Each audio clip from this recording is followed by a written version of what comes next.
Chapter 92, The Ending.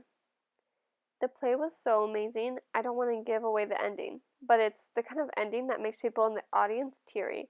Mom totally lost it when Via, as Emily, said, "Goodbye, goodbye, world. Goodbye, Grover's Corners, Mama and Papa. Goodbye to clocks ticking and Mama sunflowers and food and coffee, and new iron dresses and hot baths and sleeping and waking up. Oh, Earth, you're too wonderful for anybody to realize you." Via was actually crying while she was saying this, like real tears. I could see them rolling down her cheeks. It was totally awesome. After the curtain closed, everyone in the audience started clapping. Then the actors came out one by one. Via and Justin were the last ones out, and when they appeared, the whole audience rose to their feet. "Bravo!" I heard Dad yelling through his hands. "Why is everyone getting up?" I said. "It's a standing ovation," said Mom, getting up. So I got up and clapped and clapped. I clapped until my hands hurt. For a second, I imagined how cool it would be to be Via and Justin right then, having all of these people standing up and cheering for them. I think there should be a rule that everyone in the world should get a standing ovation at least once in their lives. After, I don't know how many minutes, the line of actors on stage stepped back and the curtain closed in front of them.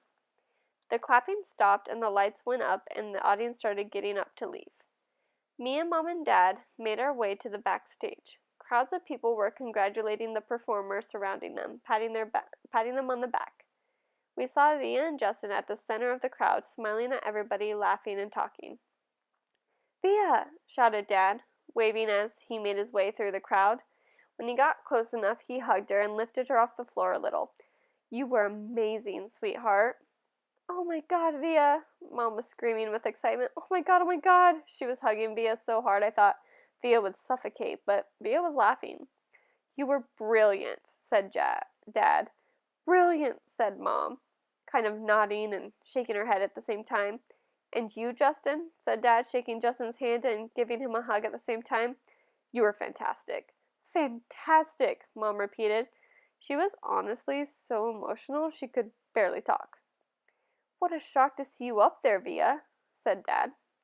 "Mom didn't even recognize you at first," I said. "I didn't recognize you," said Mom, her hand over her mouth. "Miranda got sick right before the show started," said Via, all out of breath. "There wasn't even time to make an announcement. I have to say, she looked kind of strange because she was wearing all this makeup and I'd never seen her like this before." "And you just stepped in there right at the last minute?" said Dad. "Wow." "She was amazing, wasn't she?" said Justin, his arm around Via. "There wasn't a dry eye in the house," said Dad. "Is Miranda okay?" I said, but no one heard me. At that moment, a man who I think was the teacher came over to Justin and Via, clapping his hands. "Bravo, bravo, Olivia and Justin." He kissed Via on both cheeks. "I flubbed a couple of lines," said Via, shaking her head. "But you got through it," said the man, smiling ear to ear. "Mr. Davenport, these are my parents," said Via. "You must be so proud of your girl," he said, shaking their hands with both his hands. "We are. And this is my little brother August," said Via. He looked like he was about to say something but suddenly froze when he looked at me. "Mr. D," said Justin, pulling him by the arm, "come meet my mom." Via was about to say something to me, but then someone else came over and started talking to her, and before I knew it, I was kind of alone in the crowd. I mean, I knew where Mom and Dad were, but there were so many people all around us, and people kept bumping into me and spinning me around a bit, giving me that 1-2 look, which made me feel kind of bad. I don't know if it was because I was feeling hot or something, but I kind of started getting dizzy. People's faces were blurring in my head, and their voices were so loud it almost hurt my ears. I tried to turn the volume down on the Lobot ears, but I got confused and turned them louder at first, which kind of shocked me. And then I looked up and I didn't see Mom or Dad or Via anywhere. "Via?" I yelled out. I started pushing through the crowd to find Mom. "Mommy?" I really couldn't see anything but people's stomachs and ties all around me. "Mommy!" Suddenly someone picked me up from behind. "Look who's here," said a familiar voice, hugging me tight. I thought it was Via at first, but when I turned around I was completely surprised. "Hey, Major Tom," she said. "Miranda," I answered, and I gave her the tightest hug I could give. Part 7. Miranda. Chapter 93. Camp Lies. My parents got divorced the summer before ninth grade. My father was with someone else right away. In fact, though my mother never said so, I think this was the reason they got divorced. After the divorce, I hardly ever saw my father, and my mother acted stranger than ever. It's not that she was unstable or anything, just distant, remote. My mother is the kind of person who has a happy face for the rest of the world, but not a lot left over for me. She never talked to me much, not about her feelings, her life. I don't know much about what she was like when she was my age. Don't know much about the things she liked or didn't like. The few times she mentioned her own parents, who I've never met, it was mostly about how she wanted to get as far away from them as she could. She never told me why. I asked a few times, but she would pretend she hadn't heard me. I didn't want to go to camp that summer. I'd wanted to stay with her to help her through the divorce, but she insisted I go away. I figured she wanted the alone time, so I gave it to her. Camp was awful. I hated it. I thought it'd be better being a junior counselor, but it wasn't. No one I knew from the previous year had come back, so I didn't know anyone. Not a single person. I'm not even sure why, but I started playing this little make-believe game with the girls in camp. They'd ask me stuff about myself, and I made things up. My parents are in Europe, I told them.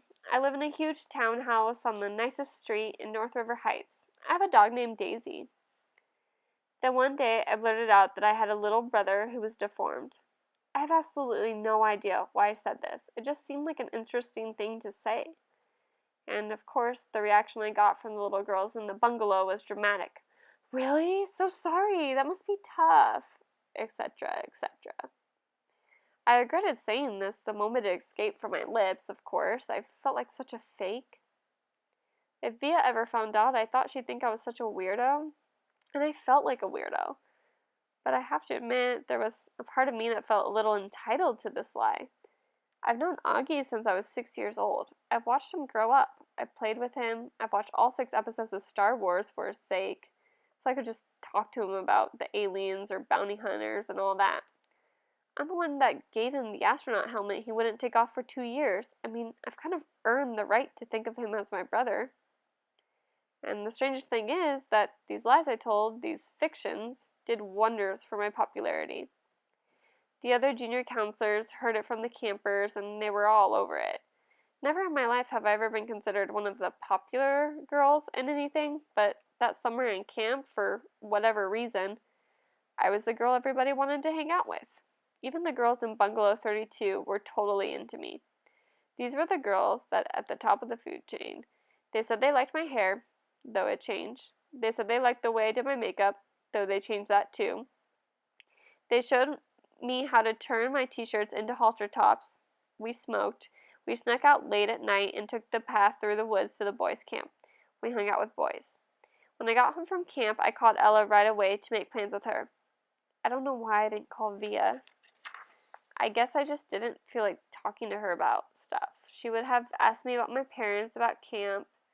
Ella never really asked me about things. She was an easier friend to have in that way. She wasn't serious like Via. She was fun. She thought it was cool when I dyed my hair pink. She wanted to hear about all those trips through the woods late at night. Chapter 94, School. I hardly saw Via at school this year, and when I did, it was awkward. It felt like she was judging me. I knew she didn't like my new look. I knew she didn't like my group of friends. I didn't like much of hers either. We never actually argued. We just drifted away. Ella and I badmouthed her to each other. She's such a prude. She's so this. She's so that. We knew we were being mean, but it was easier to ice her out if we pretended she had done something to us. The truth is, she hasn't changed at all. We had. We'd become these other people, and she was still the person she'd always been. That annoyed me so much, and I didn't know why. Once in a while, I'd look to see where she was sitting in the lunchroom or check the elective list to see what she'd sign up for, but except for a few nods in the hallway and an occasional hello, we never really spoke to each other. I noticed Justin about halfway through the school year. I hadn't noticed him at all before then, other than that he was the skinny Kurdish dude with thick glasses and longish hair who carried a violin everywhere. Then one day, I saw him in front of the school with his arm around Via. So, Via has a boyfriend? I said to Ella, kind of mocking. I don't know why it surprised me that she'd have a boyfriend. Out of the three of us, she was totally the prettiest. Blue eyes, and long, wavy dark hair. But she just never acted like she was all that interested in boys. She acted like she was too smart for that kind of stuff. I had a boyfriend too, a guy named Zach. When I told him I was choosing a theater elective, he shook his head and said, "Careful, you don't turn into a drama geek." Not the most sympathetic dude in the world, but very cute, very high up on the totem pole, a varsity jock. I wasn't planning on taking theater at first, then I saw Via's name on the sign-up sheet and just wrote my name down on the list. I don't even know why. We managed to avoid one another throughout most of the semester, like we didn't even know each other. Then one day, I got to theater class a little early, and Davenport asked me to run off additional copies of the play he was planning on having us do for the spring production, The Elephant Man. I'd heard about it, but I didn't really know what it was about, so I started skimming through the pages while I was waiting for the Xerox machine. It was about a man who lived more than 100 years ago named John Merrick, who was terribly deformed. "We can't do this play, Mr. D," I told him when I got back to class, and I told him why. "My little brother has a birth defect and has a deformed face, and this play would hit too close to home." He seemed annoyed and a little unsympathetic, but I kind of said that my parents would have a real issue with the school doing this play. So anyway, he ended up switching to Our Town. I think I went for the role of Emily Gibbs because I knew Via was going to go for it too. It had never occurred to me that I'd beat her for the role.